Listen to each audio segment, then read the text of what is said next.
At Ritual, we know what goes into a magical holiday season. The potluck planning, the gift giving, the spreadsheets. This new year, take a moment for yourself with simple, daily rituals that help you put your foundational health at the top of your to-do list. Ritual's Essential for Women 18 Plus multivitamin is a clinically backed multivitamin featuring 9 high-quality key essential ingredients to help you fill key nutrient gaps in your diet. Or maybe you're stressing your daily protein intake, or you want to double down on support for your gut microbiome. From plant-based essential protein to 3-in-1 pre, pro, and postbiotic strains with Symbiotic Plus, Ritual helps you focus on supporting your body after a long season of juggling everybody else. And for a limited time, do it with 30% off a 3-month supply at ritual.com/podcast. These statements have not been evaluated by the Food and Drug Administration. This product is not intended to diagnose, treat, cure, or prevent any disease. At Ritual, we know what goes into the holiday season. The potluck planning, the gift giving, the spreadsheets. So this new year, take a moment for yourself with science-backed support that puts you first. So whether you're focusing on supporting foundational health with a clean vegan multivitamin or supporting your gut health with Symbiotic Plus, do it with 30% off your first month at ritual.com/podcast. These statements have not been evaluated by the Food and Drug Administration. This product is not intended to diagnose, treat, cure, or prevent any disease. At Ritual, we know what goes into a magical holiday season. The potluck planning, the gift giving, the spreadsheets. This new year, take a moment for yourself with simple, daily rituals that help you put your foundational health at the top of your to-do list. Ritual's Essential for Women 18 Plus multivitamin is a clinically backed multivitamin featuring 9 high-quality key essential ingredients to help you fill key nutrient gaps in your diet. Or maybe you're stressing your daily protein intake, or you want to double down on support for your gut microbiome. From plant-based essential protein to 3-in-1 pre, pro, and postbiotic strains with Symbiotic Plus, Ritual helps you focus on supporting your body after a long season of juggling everybody else. And for a limited time, do it with 30% off a 3-month supply at ritual.com/podcast. These statements have not been evaluated by the Food and Drug Administration. This product is not intended to diagnose, treat, cure, or prevent any disease. Just in case you missed it, it's the top 5 sports talkers of the day. Now, it's time for Dan Barreiro's Top 5 at 5. It is indeed that time again. Blakemore in for the rest of the show.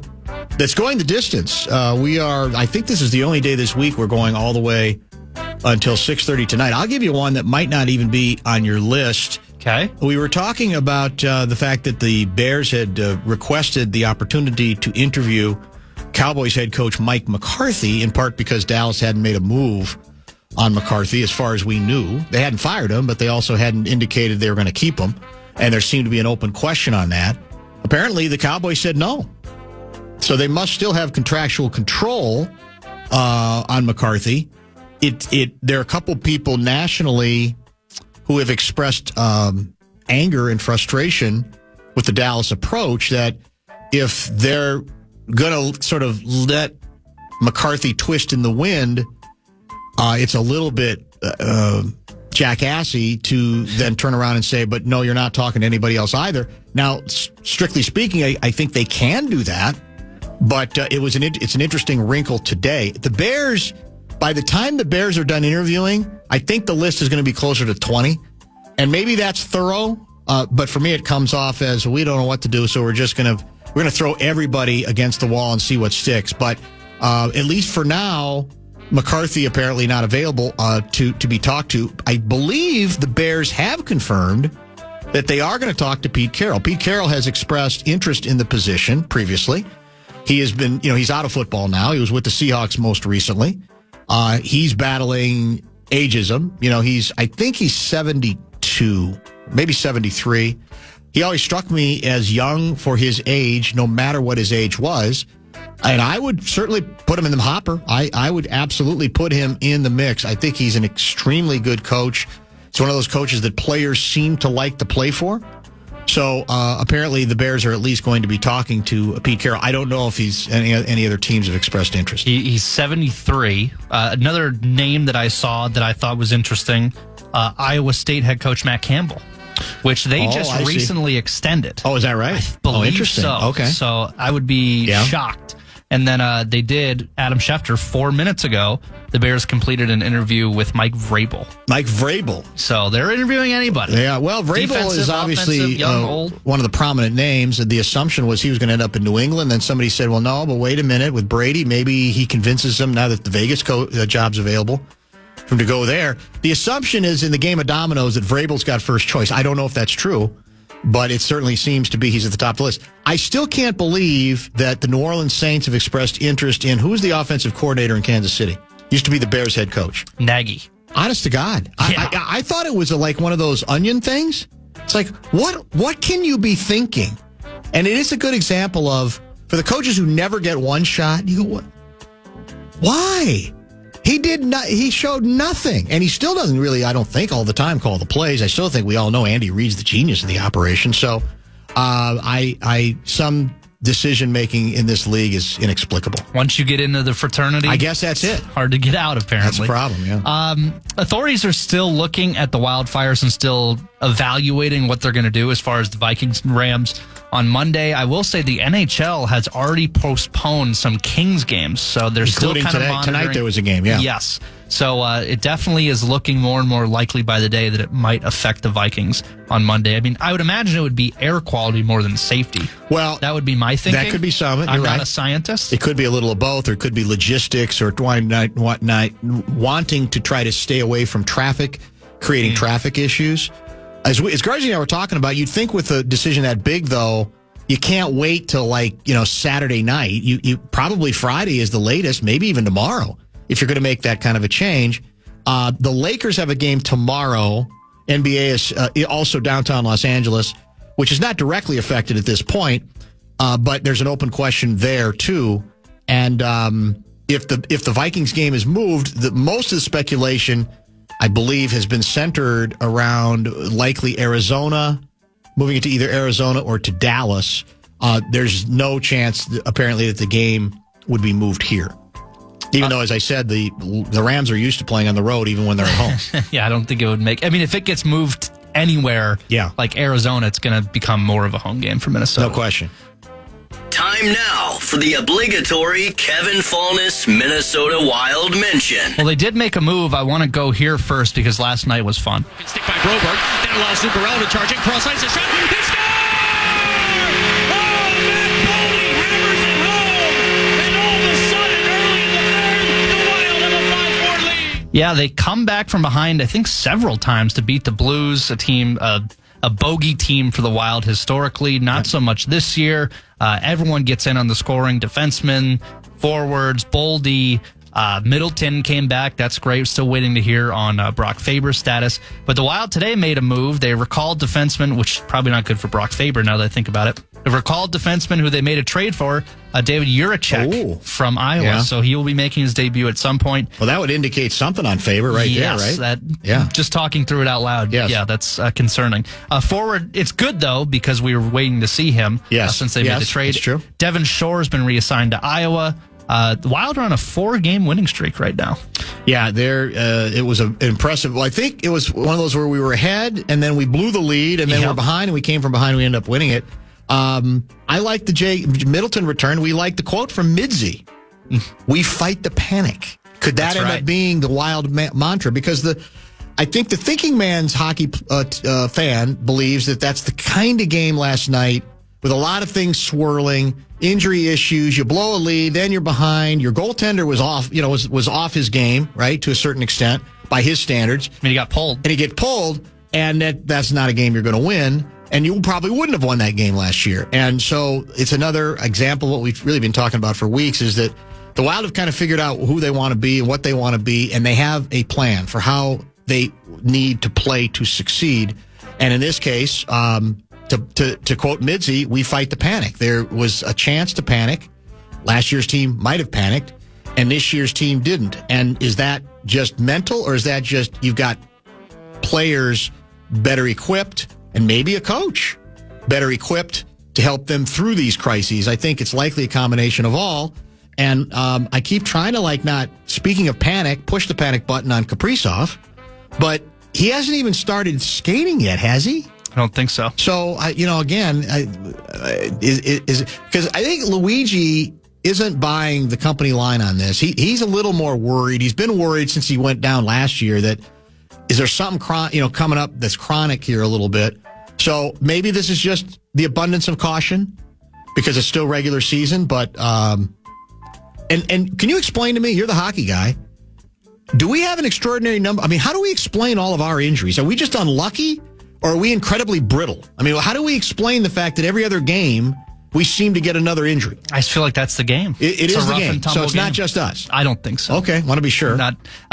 And by the way, can you see Fight the Panic on some towels? Absolutely, maybe in we were March? saying yes, 100%. It fits nicely. It was Grit First was one. That's a big one.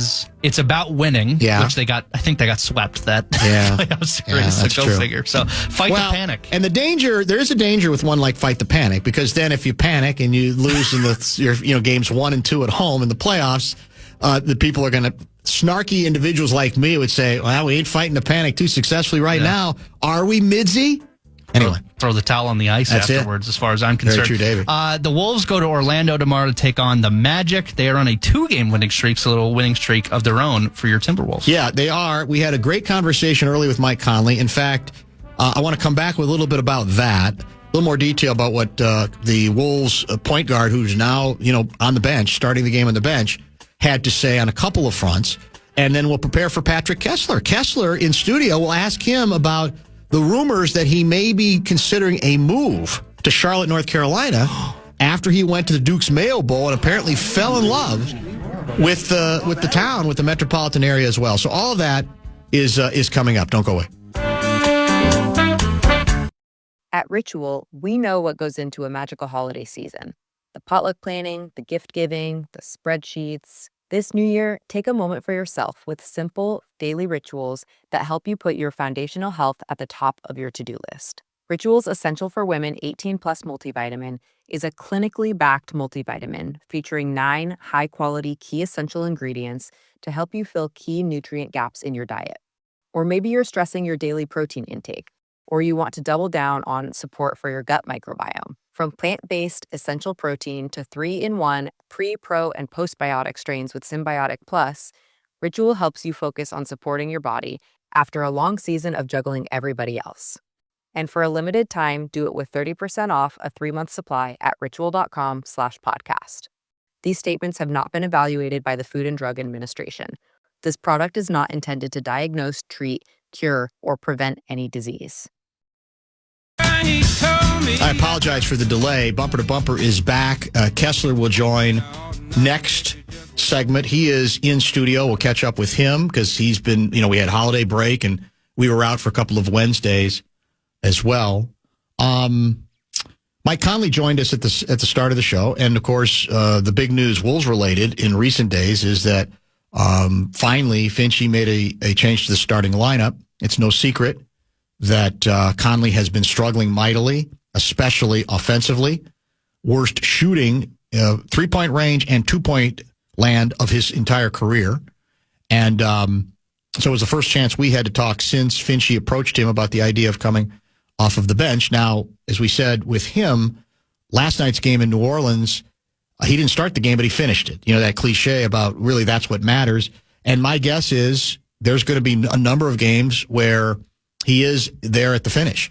Depending on, I think it's going to be, it's just basically going to depend on what Finchie's looking for at a given moment. And he might not always be right regarding his calculations, but there's going to be some games where it's DiVincenzo down the stretch, some where it's Conley. Maybe it's some games where it's both of them and not somebody else.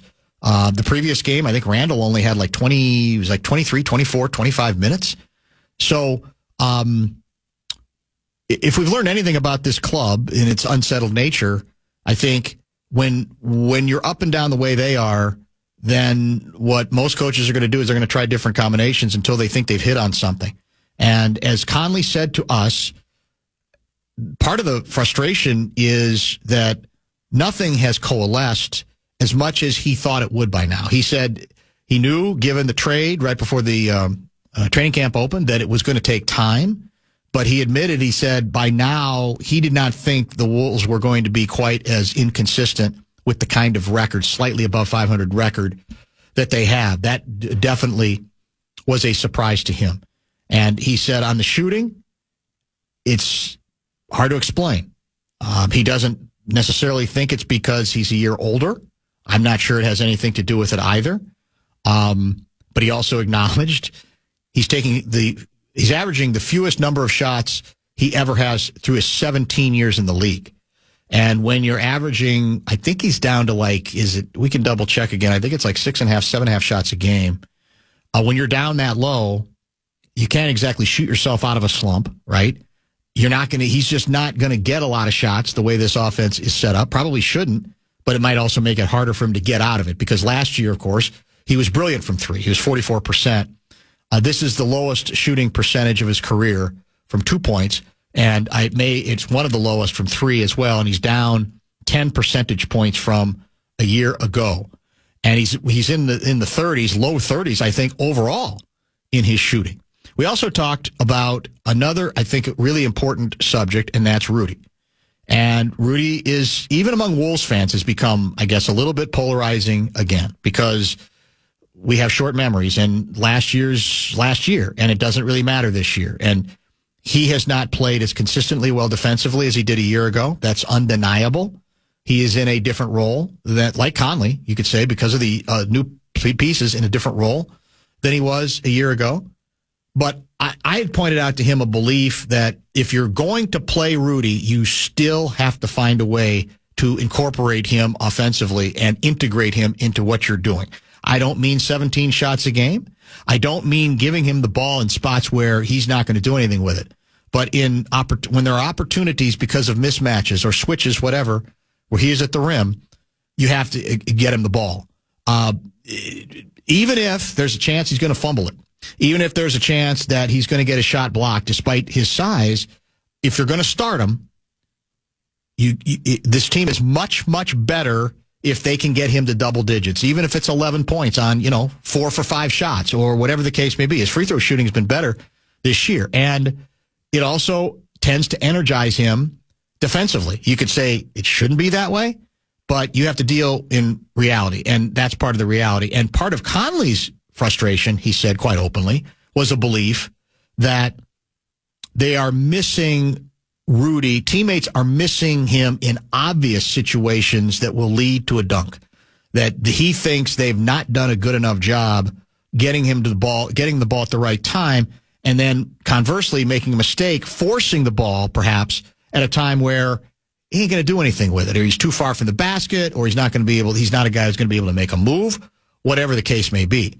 So, all of that, I think, was interesting to me that he believes that with Rudy that it's an important component, and his teammates have to do a better job. That when it's an obvious situation where he's at the rim with a great height advantage, you got to get him the ball. It doesn't mean you get it to him 25 times, but again, if you get him to him enough, and if you can get him to 13 points with a low number of shots, that can help this team win, especially given how limited the starting lineup has been when Conley was starting offensively, and even McDaniels now is very inconsistent. The number of people they have shooting in the 30s from three, and that I think even includes Julius Randle, indicates that you got to try to get all offense that you can. If you missed the interview, it will be podcasted later tonight. He joined us at the start of the show, basically between 3 and 3:30. The good news for Kessler, who's coming up in a couple of minutes, is that people are already offering up real estate ideas for the greater Charlotte, North Carolina area. So there may be some help coming his way, some shortcutting that might come his way as well. All that is very good. By the way, Turk asks, who was the bumper music that got overplayed? Do you remember the name of Use Me? Oh, Bill Withers. Yeah. Yeah, it's Bill Withers. Yeah, the legendary Bill Withers, who many, many years ago appeared on the Paul Allen Project. Many years ago. I wonder if he saved that interview. It was an outstanding interview. Bill Withers. Rock and Soul Immortality was on the Paul Allen Project. At least I remember that. Now, maybe I'm making it up, but I'm pretty sure that he was. Speaking of making things up, how about Pat Kessler he'll file a live report from the Duke's Mayo Bowl. Well, he's back from it, but he was there. And we'll get into some shenanigans over at the State House that has a lot of undies in a bunch and a couple of national stories as well. It'll be the usual combo platter with Pat Kessler. If you have questions or comments for him, hit the Bradshaw and Bryan KFAN text line. That is 64686. All of that is now. I wish the American media would take a great look at the views of the people in Congress and find out, are they pro-America or anti-America? Pat Kessler. Because people have got to know whether or not their president's a crook. Well, I'm not a crook. I can't trust Obama. He's an Arab. Pat Kessler. Tear down this wall. I did nothing wrong at the Minneapolis airport. Senator, you're no Jack Kennedy. This is too Pat good. Kessler. And now, to help Dan break down all the tough questions in politics, it's our own Pat Kessler. Political wonk.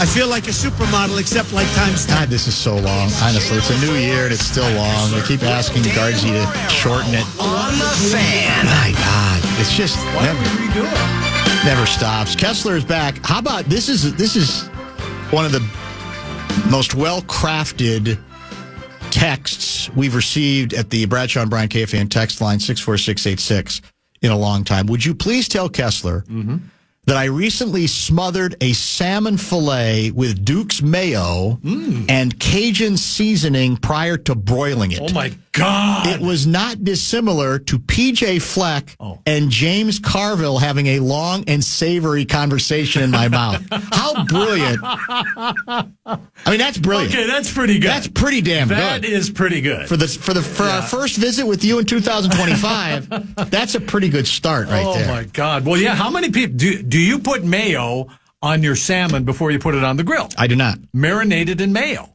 Do you? I'm a big Duke's mayo guy. You never even heard of it until you went to the game. You're not wrong. So does You are every not store wrong. have Duke's mayo like they've got Hellman's mayo and It's they've got... unbelievable. No, they do. Okay. Not only do they have it, but it's like on every shelf. Really? On every shelf is like a different flavor. So are you... Habanero. Yeah, see, Have you ever heard of that? Yeah, I have heard of, not mayo, habanero? Is that what it's called? Habanero I've heard of mayo. that flavoring with other things, but I guess it tells I've lived a secluded life because I Apparently thought so. there was one flavoring of mayo. I didn't have any idea. Like everything else, there's 22 mayo flavors now. Apparently. It's true, and it took me a couple of days to recover from eating mayo out of a jar with a big oversized spoon. Lots of Gopher fans were doing that. They seriously, they were walking in with jars of mayo, and there was an M logo, the University of Minnesota logo on it, and people were open and just eating it right out of the thing. That wouldn't excite me. I know. I use You're not mayo only on the occasional sandwich, right? And I feel guilty about it. It's not very good for you, right? I don't think mayo is very good for you. Not this month. In January, you can kind of put that stuff aside. Okay, gotcha. All right. So I keep hearing that you fell in love with your Charlotte experience so much that you're thinking about moving. Unbelievable. Well, What a great city. What's so great about it? What a great city. What a great state. It was really cool. Yeah, It was cold, too. It was so damn cold. Didn't that bug you a little bit? You go to a bowl game, you want a little bit of relief. The hell out of me. I looked at it as kind of like the South. Yeah, so it's going to be 58 or 60. No problem. A little chilly, no big deal. I was freezing. Wore the long johns, did the whole thing. But yeah, I was pretty damn cold. But so we watched the game for, a couple quarters. We were so cold we went in at halftime. Came back out in the fourth for only one reason. The dumping of the mayonnaise bath. Involving PJ. Yeah, unbelievable. Yeah. Did you hear Mace about that? Mace honestly told us that, because we had a listener with the question when he first came on saying, well, I'm kind of curious. Would Mace, allow it, and would he do what PJ did, is take his hat off? Mace flat out told us, unless I got paid, I wouldn't do it at all. Really? Not into it. Well, then he wouldn't be invited. Undignified. Well, technically, Guardsy said there was a clause that allowed you your way out of it if you're the winning coach. I don't know if you have to do something else instead or whatever. Or maybe, was it that you have to bring along some superstar to be dumped on? That could be. Something like that. You could bring along. You have to bring another person to be your designated dumpee. Yeah. Okay. What do you know this, Blakemore? Well, I just remember what Guardsy said, that someone basically has to do it, but you can bring like an alumni or an assistant coach or somebody, but someone's got to do it. Kilby. There you go. Lord Kilby? Lord Kilby. That'd be good. That's a good idea. Wouldn't that be good? No, well, it was fantastic to see Flava, one of my favorite guys. You always have been a big Flava Flav guy, haven't you? Yeah, you fight the power. Come on, of course. Of course. Yeah, you're such a fraud. Honestly. He was great. Do we know, in all honesty, whether, I asked Guardsy this question, did PJ know who Flava Flav is? Did he recognize him? Not only did he know who he was, recognized him, he was genuinely thrilled, excited, ebullient to meet the guy. Good word. And then he actually threw out his catchphrase right away. Yeah, boy. As you know, that is what you say. I don't know, but I was told. Am I wrong, Brett, about this? Can you confirm it?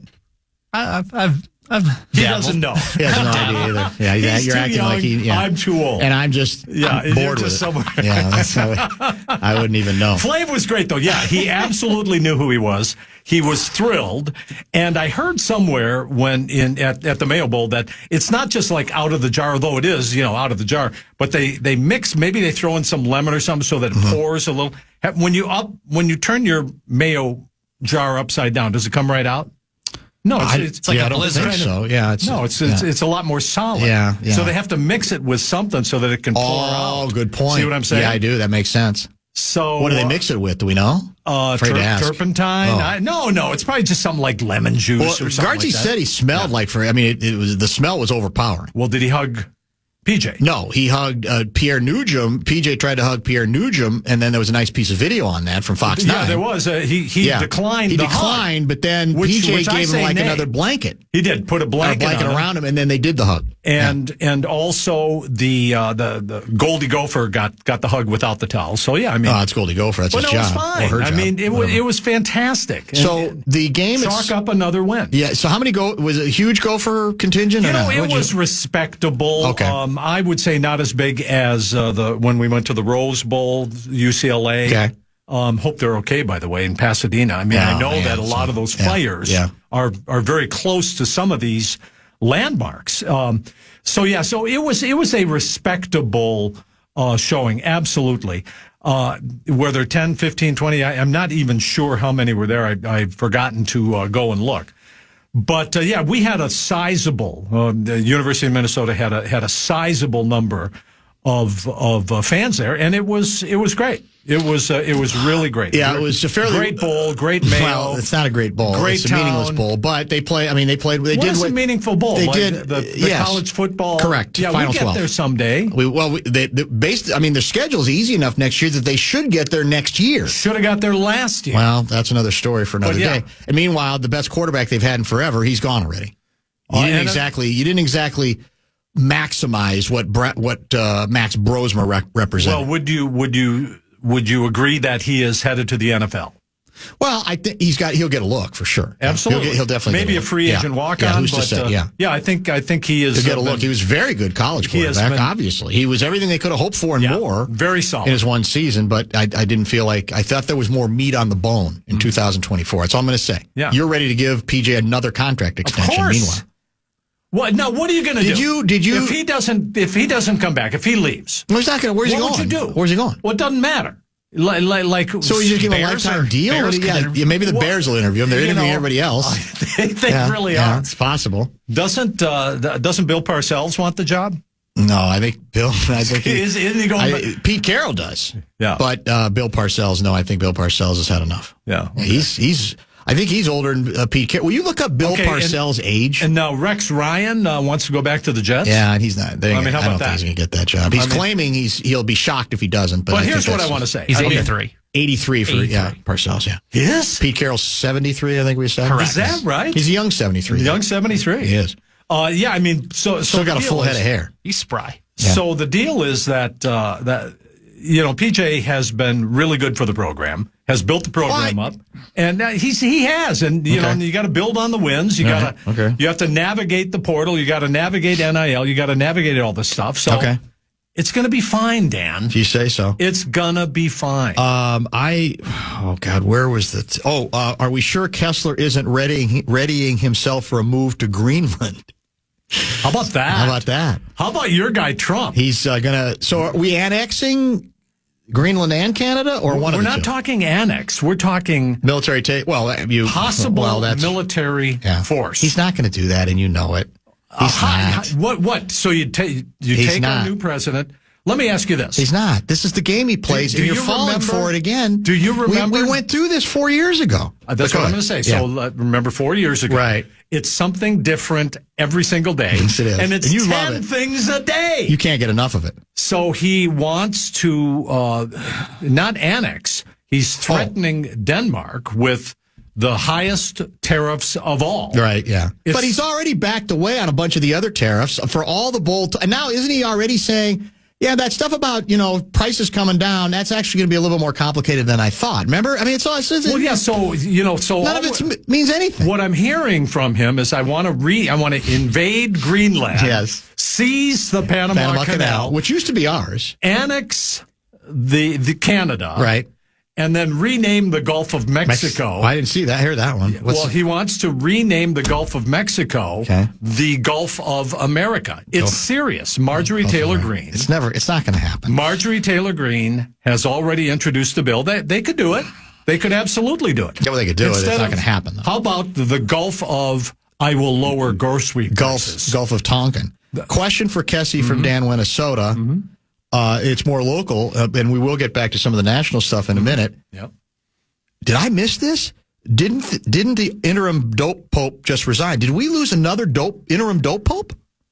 Did I miss this story? It's Charlene Briner, right? Who was the firefighter. She is the fixer for all of the agencies that were kind of having trouble. Mm-hmm. They bring in Charlene Briner to one of the places in state government. Like she was the assistant commissioner at the Department of Education, a couple of other places too. Yes. Goes in and cleans up the mess. She's been there for 2 years, or is it longer? I don't even know. You're the no. The she's very good at what she does, and finally she said, "You know what? I've given you all the time, and now it's time for me to go." So we still don't have a permanent dope pope, and we don't even have an interim dope pope. And is that correct? That is absolutely correct. All right. And then are we going to get, so where are we with this? I mean, I know it's not on your list, but I am kind of curious. Well, it is. Because we talked about it before. Right. Everything's in limbo. In flux? Yeah, it is, particularly since courts have ruled and the cannabis regulators have ruled that we're not going to go by the rules that were passed by the legislature for lotteries, for awarding licenses and all of that. So it's moving forward, but it's to my understanding, it's they're interviewing people, but they are not, and I haven't been interviewed yet. They are not at a point where they can roll this out. But it could be soon. I mean, it's not going to be soon. It's going to be 5 years. Well, what is this? The light rail? The Southwest Light Rail? Pretty much. I mean, come on. All over again. So all I want to know is, and I think a lot of people want to know, is when can we start growing the sweet, sweet sensimilla in our basements? That's what we need to know. I think you can do that now, can't you? You just can't sell legally, it, right?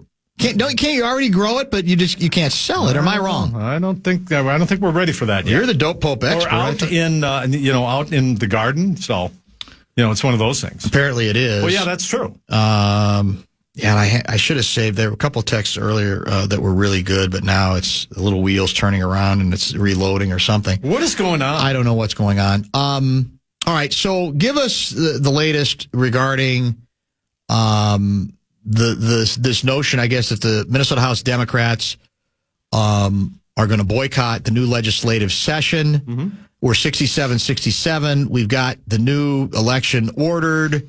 So right now it's 67-66 GOP for 2 weeks until the next election. So what exactly is happening, and how do you think, more importantly, this is going to play out? Well, when last we spoke, which was late in the year last year, the legislature was tied 67-67, but the Democrats ran a guy in a district and he didn't live there. Right. Judge ruled that he didn't have residency in the district, so he threw out the election. So now it is 67 Republicans, 66. It's uncanny. It's unbelievable. Yeah. But they did have a power sharing agreement. There is going to be a special election, and it's a Democratic district. They will likely elect a Democrat, and then there will be another tie. But Republicans go into the session next week with a 1-vote majority, and they intend to use it to flex their muscle and elect a new speaker, appoint all of the committees, maybe even not allow another representative to be seated. And so they're going to effectively take control, what they call organizational control. They may not be able to pass bills, but they're going to take control. And the Democrats say they're not going to show up. They won't show up at all. They're not going to show up. When are they supposed to show up? When's the session supposed to start? Tuesday, okay. Or is it the 14th? So okay. that would be Tuesday. Tuesday, yes. You're right. So this is something that this state has never seen. Other states, we've seen it, including Wisconsin, where the Democrats took off and left the state and went to Illinois, went to Iowa. When did that happen? When Scott Walker was that's right. Yeah, I remember that. He was the governor, and he was going to pass all of this really, really tough cuts to education, eviscerating public unions, that kind of thing. So this has never happened here. So we are making it up as we go along. What does it mean? Can the legislature even meet? Can they, in fact, pass bills? This thing is probably going to go to court, but if Democrats don't show up, what happens? So they were elected by the people. So they have election certificates, but are they going to be sworn in? Are they going to work? You wish you were unretired again, right? Well, this is one of the very few times where I wish, holy crap. Yeah, this is pretty unusual. Yeah, it's pretty good. It's pretty good. So when is the new election is in about 2 weeks? Yeah, it's January 28th. And the Republicans are going to court to say Governor Walz doesn't even have the power to call a special election because there's not even a new legislature. The dude was elected, but he has resigned from a seat he never held. So there's a lot of legalities here. Yeah, so it's going to be very, very tough. And after a couple of years of the Republicans really feeling like they were excluded from everything and big-footed by the Democrats, I think we might see a little payback. Yeah, that's muscle flexing. Yeah. And I mean, they might take it to the limit and seize control here. We have not talked about this on air. I think the story broke last week that the governor of the great state of Minnesota has raised his hand and said, we'll take care of that fraud issue or fraud issues. We're going to hire, we're going to create, I guess you could say, an agency that will take care of all of this stuff. We're going to find the bad guys. That agency is going to find the bad guys before they do any badness, before they steal $250 million at a time and take care of everything. Not buying it, but that's what he's doing. Is that correct? It's a little shocking, but yes, it's as if Governor Walz, he's taken it seriously or said serious things and tried to do things, but this appears like the first time he's actually taken public steps to reassure Minnesota taxpayers that, he knows about the fraud and he's going to do something about it. Republicans have been complaining about fraud, and it's not just the Feeding Our Future. It's not just that. It's not just a bunch of them. Hundreds of millions, maybe even into the billions of dollars. I was covering this stuff, 5 years ago, 6-7 years ago. And the Feeding Our Future, which became the largest fraud in the United States, the largest fraud in Minnesota history, $250 million during the COVID to feed kids. The governor is creating a new investigative unit within the BCA. He's adding new attorney general investigators, and he wants a new law to make it tougher for theft of public funds, tougher penalties. But again, I will say that this is something that people have wanted him to do, and previous governors, including Governor Dayton, for years. and he just has, they just have not done it. But by the way, to go back to the Trump wanting to add a couple of countries and the count. Yeah. So supposedly now Ontario is talking about Canada might buy Minnesota and Alaska. How would Minnesota feel about that if we got bought by Canada? I think it would be like everything else, a 50-50 split. I think half the state would love it. I think half the state would say, no, I don't want to be a Canuck. Well, or do we? Well, yeah. So it would. A lot of northern U.S. citizens, including the Upper Peninsula of Michigan, right? They want to be part of it. Yes. And I think northern Minnesota. Well, that's it. I think there'd be a split, though. Maybe we all want to be part of Canada. Yeah. Maybe just for 4 years. Okay. Right. But yeah, so this has gone from kind of mocking and insulting. Yeah. To really irritating to a lot of the even conservative Canadians. This is diplomacy by threat and insult, and why these are our friends. That's the big question here.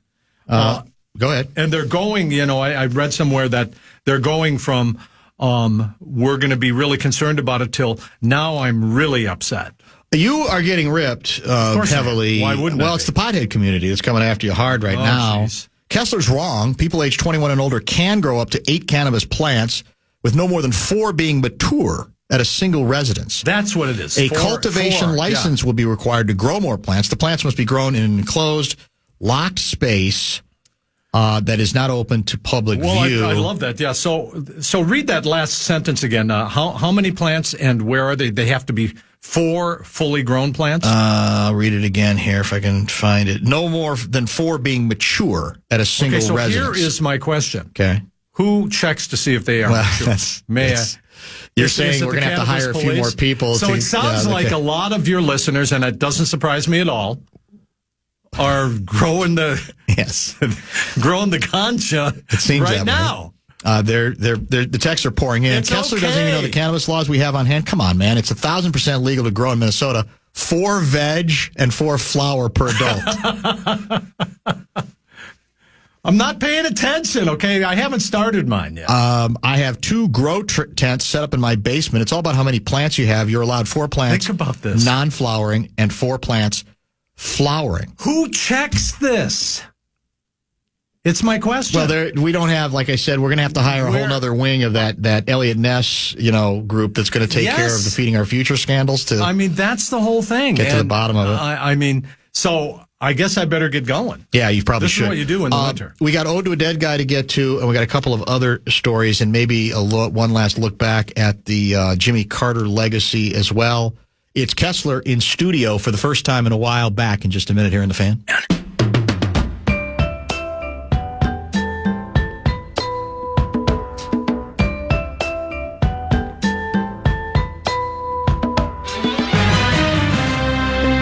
Update on the Vikings-Rams wild card round playoff game, which is scheduled for Monday night in Los Angeles, California, SoFi, right next to the old Fabulous Forum. That's what it used to be called in Inglewood, California. No move yet, but the NFL says if it does move the game, it will be played in Arizona. They are the speculation, but it's either going to be Arizona or Dallas. Apparently, it would be played in Arizona. I don't know if this means they're a step closer to doing it. We were talking about the logistics, Kessler.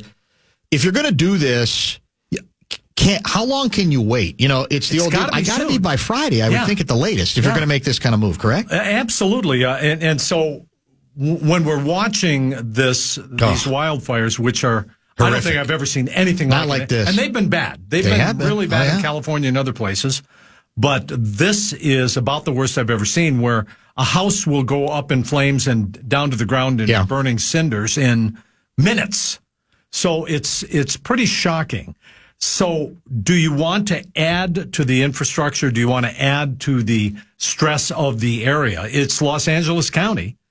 So I would think that the NFL just might. Yeah. We don't know where these fires are going to go. They're 0% contained. So where are they going to go? So I think it might be probably a good idea to do that. Yeah, I think Arizona's a fine place. It's more likely than, and again, maybe it might turn out that by Monday night, things are a little bit more under control.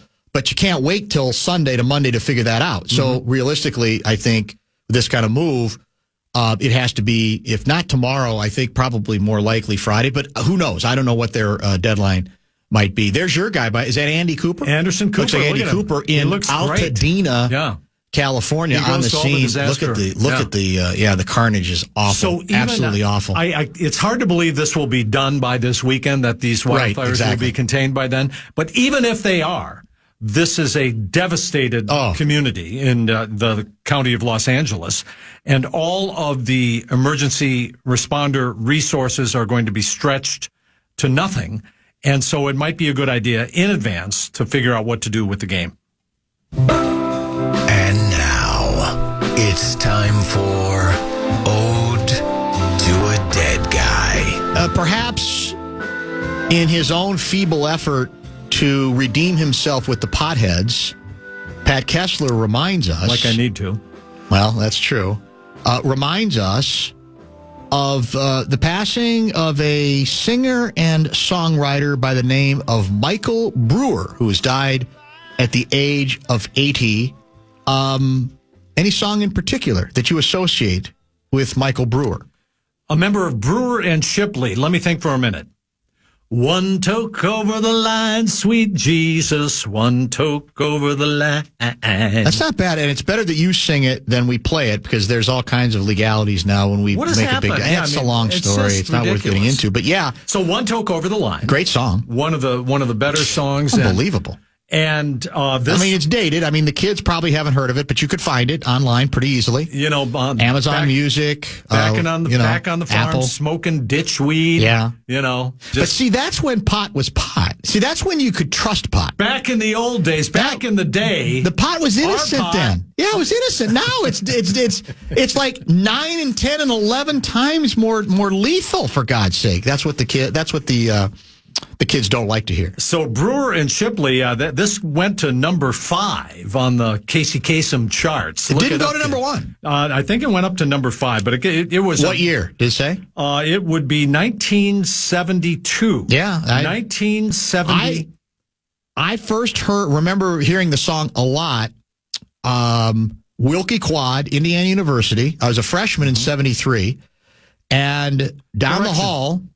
It was there was a friend named Joel Davenport, and he had a reel-to-reel tape recorder that he played music on. I don't even know if the kids don't even know what a reel-to-reel is, but it allegedly had decent fidelity. And it's the first time I heard One Toke Over the Line, Sweet Jesus was on Joel Davenport's reel-to-reel. And it never left your head. No, I still on. Yes, think about that. I know. That's only like half a century ago, and I still remember it. But it was considered extremely daring. Oh, big time at the time. And some stations banned it after the vice president, Spiro Agnew, said that they were threatening our national security. I forgot that. But this was a novelty song that they sang at parties to their friends. Yes, they did. And then one day, according to the New York Times obit, one day in Kansas City, Missouri, they were their inspiration was from some very potent cannabis at the time. They were getting up and were going to sing. And before they went on stage, somebody gave them some really smoking good Lebanese hash. Quote, "We stepped out and took a couple of tokes and came back in, and I said, man, I'm just one toke over the line." Yeah, it's so good. Yeah, it's so good. It's so good. But that was the thing. But here's the beauty of it. And then in the hippie counterculture of the day, where all the signals are out there, a lot of songs were being banned, including this one and the Beatles song With a Little Help from My Friends. All of those were 8 Miles High, the Byrds. Yes. But then, oddly, your guy, Lawrence Welk and his orchestra, he thought it was a modern religious spiritual. Well, I think he heard the Sweet Jesus part. He heard the Sweet Jesus part. And he said, I'm in on this. And so you got the Lennon sisters. Yes, they're playing it. They're singing One Toke Over the Line, Sweet Jesus. Guy with the it's historic and it's legendary. It's just fantastic. Now, did they repudiate it once they were told what the song was about, or by that point, did Lawrence Welk probably didn't care? He didn't care. He's Lawrence Welk. He's bulletproof. I I don't remember whether he what took refuted, place. whether he ever knew. I'm going to guess you just let that go because Lawrence Welk was, like Mitch Miller, extremely popular. But yeah, this was a big part of our culture, young people. Jimmy Carter, as we wrap up here, his funeral, I believe, is tomorrow. So I forgot this, if you'd ever told it to me before.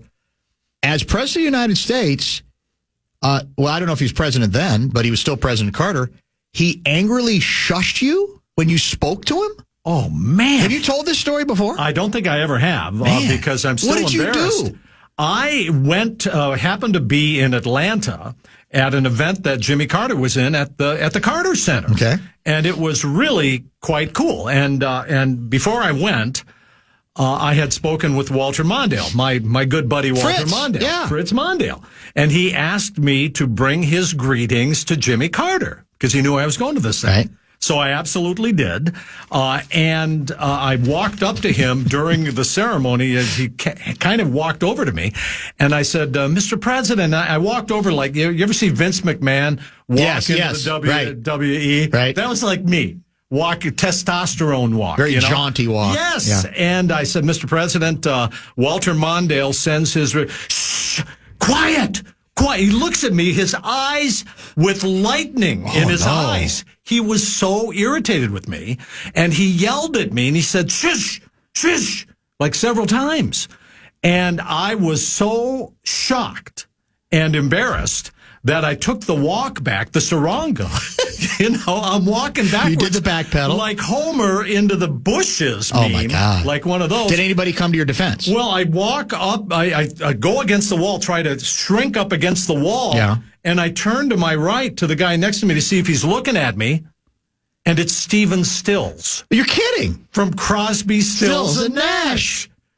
Does he say anything? Does he respond? Did he see it all? Suddenly everything goes, hey, Stephen Stills. So you were no longer as embarrassed because you'd moved on to the next thing? Shush, I'm watching this. It was like one of those. Yeah, so I mean, wow. That was. Did you ever get an explanation? I mean, what I was, I walked up in the middle of a ceremony. You were too familiar. I was you acted too familiar. I'm surprised that the Secret Service. Yeah, did not stop me. You could have been like wrestled to the ground or worse. You could have been tased. Yeah, so I spoke to Jimmy Carter a number of times, and I mean, he was always pretty good, right. But he was also big Allman Brothers guy, big Willie Nelson guy, big Dylan guy. By the way, have you seen the new motion picture? I cannot wait. Have not seen it. A couple people asked me yesterday if I'd seen it. I haven't. Yeah, can't wait. They loved it. The reviews, I think, have been generally positive. Or am I wrong? No, they have. Yeah. And as somebody who Dylan is my hero, right? He's the guy that I live by, even though he's repudiated the state. Wow. Largely, I mean, the museum's in Oklahoma. I think. Have you been to his home in Hibbing? No, I have not. Because I have. I made the. I thought he was born in Duluth. He was born in Duluth. Oh, okay, but the home was in Hibbing. Yeah, the home. He grew up in Hibbing. You sure it wasn't born in Hibbing and then moved to Duluth and lived there? Well, he has so many stories. Yeah, that he told Woody Guthrie. That's true. But no, so I'm anxious to see it. Yeah, so Jimmy Carter was buddies with all these guys. Played softball with Willie Nelson. One of his big supporters was Hunter S. Thompson. Oh, that's right. Raoul Duke. And so he was that guy. You have to think about this back in the day, that voters and Americans in general were so sick of corruption, so sick of Richard Nixon and all of the elites and the assassinations of our nation's greatest heroes just a couple of years before this. They were sick of everything. That's why Jimmy Carter got elected. There's no question. Fast forward 50 years, and you got Donald Trump, not like Jimmy Carter in pretty much any way, opposite side of the coin. However, voters so sick of everything in Washington with corruption. They want another change. They want that. The voters can do this, and this is what they're doing. Jimmy Carter, on balance, was just fine. He had things that happened that were really terrible when he was Energy president. crisis, a lot of inflation, the hostage deal. I mean, but as you've pointed out, deregulated the airline industry, which drove down ticket prices, the Israeli-Egypt peace treaty, which, stands, a number of other things as well. You remind me he's also the first U.S. president, this shocked me, to be born in a hospital. Think about it. Isn't that crazy? Think about this. So 1924 is when he was born, and my mother, who is still alive, God bless her, is 100 years old, born in 1924. There you go. In her house, Yeah. No one that was the way it born was in then. hospitals. In a hospital, what are you talking about? That's the deal. Yeah. So the first he was U.S. the first president. One. Yep. The righties will probably be disappointed in me and not be surprised, but I'll explain to you how old I am. When that president or that election was being held, I was the editor-in-chief of the Indiana Daily Student. Awesome. So it was my job then to write the endorsing editorial. The editorial board endorses, at least then, I don't know if they still do it, endorses a candidate for the presidency. And we were endorsing Jimmy Carter.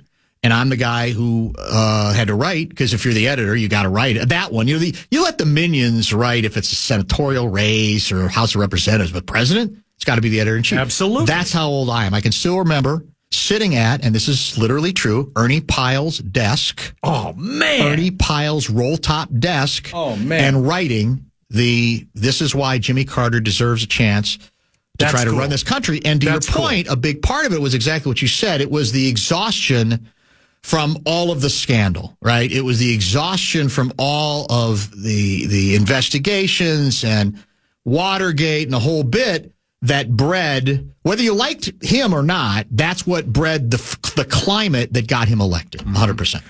That is really cool. Is Ernie Pyle's desk still there? That's a great. My guess is that is really cool. But that's I don't remember. But yeah. So he was So on balance, good man. Remember, he was only in office 4 years, and 4 years as governor before that. Guy was 100 years old. Well, and a lot of stuff after he got involved in it was course. And so he set was the model. distinguished. He set the model for that.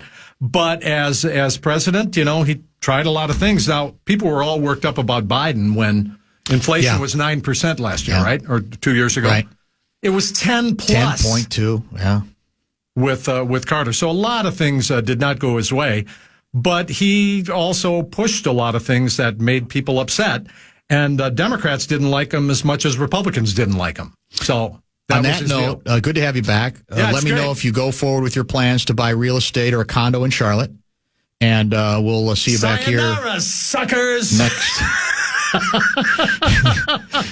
Can I listen on stream? I can stream the show. And the new iHeart app is tremendous. Yeah, it's new and improved. It's very good. Bill Belichick. But Guardsy and I are in agreement. It seems as if whatever the last place is that you go to, that's the place you seem to fall in love with until you get to the next place. So it's hard to accept, to even know how real it is. Nashville was awesome. That's it. That is so fantastic. Until it became Charlotte. It's true. I'm a little shocked you didn't go to Detroit because you were a Viking stakeholder. That's true. I'm sure that was contacted with it because they bought all the Wilfs, your Wilfs, benevolently bought all $2 million worth of tickets to bring a bunch of Vikings fans. I was shocked you didn't go. What a great ownership team, first of all, for doing that. There's no question. I mean, that's just unbelievable. Just magnanimous. But I'm so glad I didn't go. Yeah, it was not very distinguished performance. Yeah, it was something. But I'm anxious and I'm in. Here we go. We'll talk next week. Right, Thank you. Pat Kessler, 4, 5, 6, and 10 o'clock, Channel 10.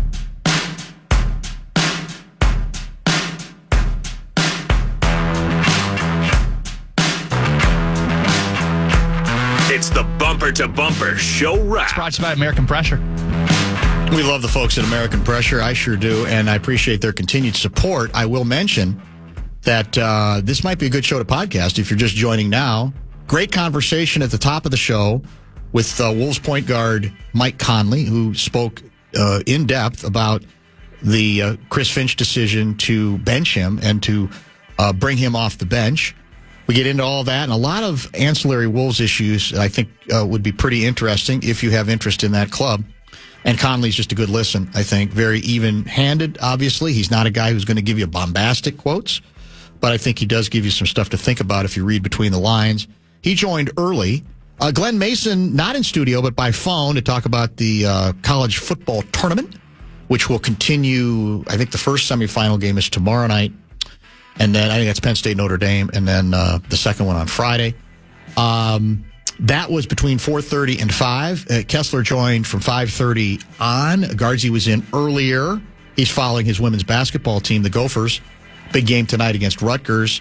That's why Brett Blakemore did the top 5 at 5, has been in since. And Close Circuit to Fallness, if you didn't hear it the first time, you might want to podcast the start of hour number 2, because our lead in hour number 2 was his favorite hockey team, the Minnesota Wild, and our belief that the Wild have an opportunity, a marketing opportunity now, to make the 2024/25 mantra, "We fight the panic." That was the quote after an impressive come-from-behind victory after being ahead earlier from your guy Midzi, Jake Middleton, back in action for the first time in a while after we knocked out, it was the Blues last night, right? The St. Louis Blues. It was. So we did, believe it or not, start an hour.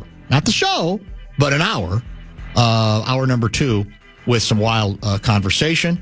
And that was between basically 4 and 4:06. No, I'm kidding. It's longer than that. It went to, I think, pretty much 4:20. And I mentioned it. Yeah, and you did. Yeah. So that's also true. So all of that will be on the podcast. I mentioned earlier today, the new iHeart app, I think, is highly recommended. It's just an updated app, but it's got a new look. It's got a great streamlined feel to it. It's very convenient. Basically, you got to, in effect, they're trying to like almost approximate the old time radio deal of a radio dial of in the old days, you had those 5 buttons. Your favorite stations would be on those buttons, and they create that as well. So again, for those who get intimidated by, if the Timberwolves are on the Timberwolves channel, where do I find it? I got to search. No, you don't have to search anything. Now you can make it one of your favorites, and you've got it. KFAN, you've got it. KFAN Plus, you've got it. All those stations, News Talk 1130, all of them are now available that way, and that's in addition to obviously all the music options as well. Surely with all these new features, there's no how much could this cost me? I assumed it was going to be like $19.95 a month. Had to be. Turns out it's free. What? Yeah, it is still 100% free and very easy to attain as well. So tomorrow is Thursday. I think you're in from Guardsy tomorrow, correct? Mm-hmm. So tomorrow, I'm hoping is Sean Salisbury. I'll check in with him tomorrow, but I believe he's going to be back on schedule this week. And we'll work on a couple of other things as well, because now we got to dig into Rams week. We're getting close to it. Thursday, Friday. Well, obviously, again, Sunday will be another 2-hour sermons, right? Because the Vikings aren't playing until Monday night, wherever the game is played. And then the beauty of it is a short show Monday because of the Vikings pregame show. So heavy Vikings conversation Monday, Tuesday, a little less today. We'll get back to more of that, I'm sure, tomorrow, and some other things as well. Coming up next in the fan is what?